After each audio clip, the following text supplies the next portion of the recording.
So, hey everybody, now we are going to start an Ijso series, and in it we will learn the first chapter, which is Geometrical Optics, or it is also called as Real Optics. So, let's see what does it mean. We wake up with light and we sleep with light because when there is night means there's no light, so at that time we sleep, and when we are sleeping on the bed the light falls on our heads, so we wake up by knowing that it's morning. So it is very important to learn about this interesting chapter. So firstly, let's see some facts about light. So light is a form of energy which our eyes can sense, means it is basically energy only, but it's one of the form which our eyes can sense. One of our sense organ, which is eyes, that can sense this form of energy.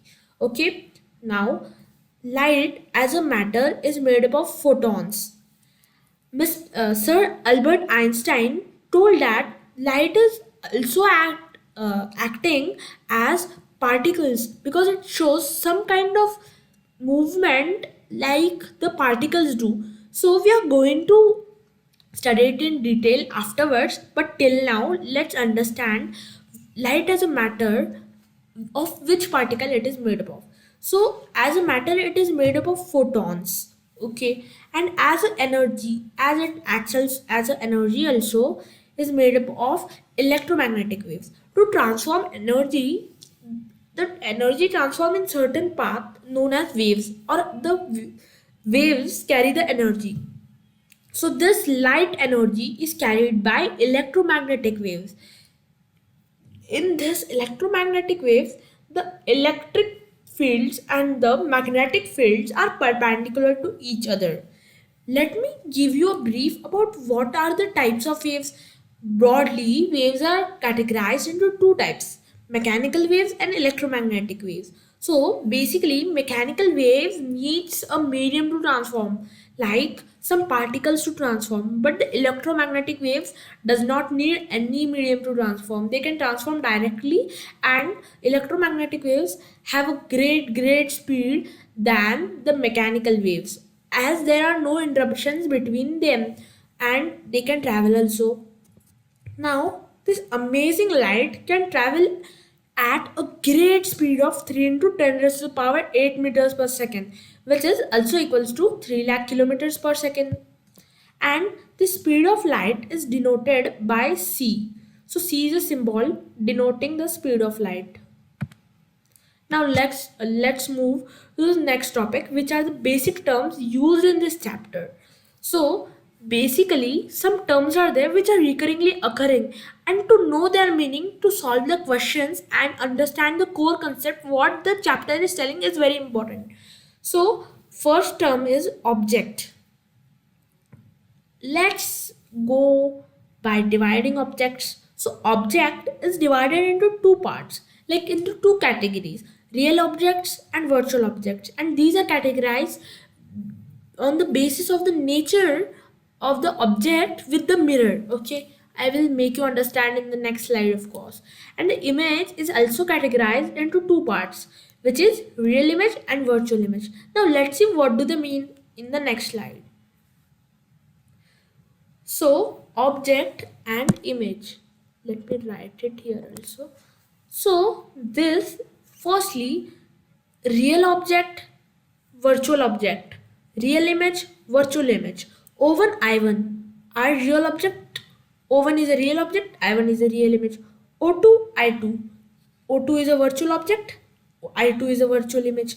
So this back side, which is the right side with the dotted lines, you can see in the diagram. So this is the polished part of the mirror which does not reflect. So we assume that this part is the virtual world. If we see into the mirror, so we see ourselves and a copy of us behind the mirror. We say it behind, it's not actually behind, it's in reflection, but this is a way to say.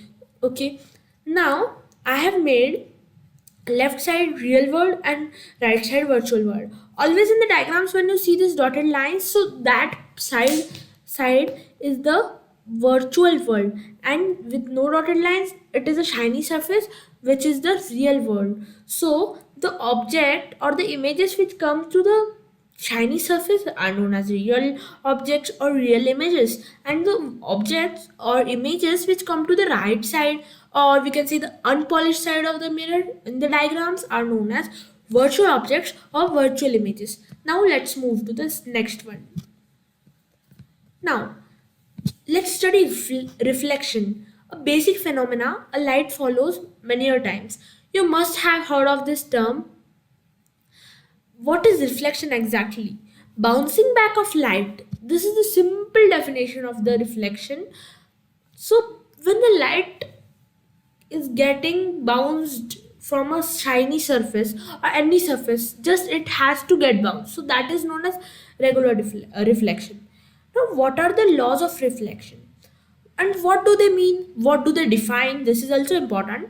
So laws of reflection, these laws tells us that in what ways the reflection takes place. If the light ray is being projected this way, so is it going back to the base, is it going downwards, is it going upwards, what is it doing? So these things are told by the law of reflection. Now let's study these two major laws, which are the crust of the whole chapter.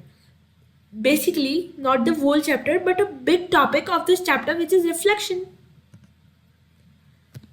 These two laws are first law and second law. Before reading them, let's see the diagram to understand better. Now, firstly, let's see this diagram which I have given here. It has some points which I have given in some symbols. These are the standard textbook symbols, you can say, or they are commonly used. So let's see first one. So it is I. It is represented as incident ray is represented as I or IR. Here I have represented as I. So I means incident ray. You should know this. R means reflected ray. Okay. Now angle R equals to angle of reflection. I'm pointing to the cursor in the image, so this is angle of reflection. Angle I means angle of incidence, which is this. Angle of incidence and angle of reflections are with respect to the normal. A normal always lies perpendicular to the mirror surface. So we are calculating these angles with respect to one line which is perpendicular to the mirror surface, and it is normal. So always remember, whenever we talk angle of incidence, so this is the angle of the ray from the normal, and the normal is perpendicular to the mirror, as I told. The same with angle of reflection. Whenever we are calculating with the angle of reflection, so it means we are calculating the angle with the normal which is perpendicular to the mirror surface. Now let's see the laws in real. So first law of reflection, angle I equals to angle R. This means angle of reflection equals to angle of incidence. The second law states that I comma R comma N, which is incident ray, reflected ray and normal, all lie in the same plane. So I am pointing my cursor towards this plane. Observe in the mirror, observe in the diagram. So this is a plane, suppose. Now incident ray falls this way, so it will go in on the same plane. Like it will not happen that in 3D weave this is making an angle somewhere else. Like if it is suppose falling this way, it would go in this way only. It would not like get crooked towards each other like in some ways, and in 3D it would make the same angle of reflection, but this doesn't happens in all. So this part is very important. Okay, now this is the point of incidence. Okay, the point of incidence basically means where angle of reflection and the reflected ray, incident ray and the plane meets together. And now a very important point to tell to you, these laws of reflection act in every case, whether it is any case of reflection, let it be spherical mirrors, let it be any type of surface, does not matter, this work in any case. Whenever you heard the reflection, these laws are applicable only. These are the laws which are applicable universally. Okay, now thank you to everyone for the support you have given to me, and now I will end the video. Thank you. Bye.